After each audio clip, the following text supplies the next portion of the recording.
Hello everyone and welcome back to my YouTube channel with another useful and informative video. So guys, in this video I'm going to show you how to fix account not in this store. Your account is not valid for use in the US store. So guys, if you are facing this issue and you are unable to download or purchase some apps on your app store, here I will show you how can you fix it. So guys, for that you have to simply watch this video till the end. So guys, the very first solution for this problem is that you have to simply sign out your Apple ID from your device for one time, and after this sign in your Apple ID again on your device. So guys, for that go to settings and then you have to open your profile, scroll it below all the way and sign out your Apple ID from your device for one time.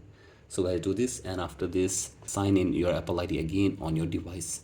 So guys, do this and check if the problem is fixed or not, and if the problem is still there, then go for the next solution. That is, we have to simply change the region or country on your Apple ID. So guys, for that you have to go to the general settings and then scroll it below and go to language and region, then go to region and change your country or region. So guys, simply change your country or region and check if the problem is fixed or not, and if the problem is still there, then go for the next solution. That is, you have to simply cancel all the active subscriptions on your Apple ID. So guys, for that go to your Apple ID and then go to subscriptions, and from here you have to simply cancel all your subscriptions on your device.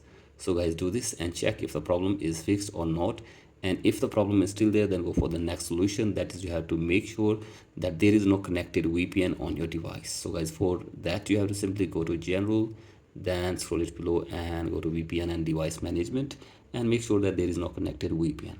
So guys, do this, and after this check if the problem is fixed or not, and if the problem is still there, then go for the next solution. That is, you have to simply go to general and then go to software update and update your software to the latest version.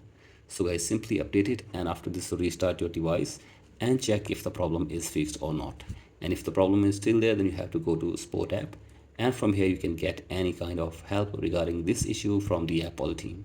So guys, they will try to fix this problem for you within 24 hours.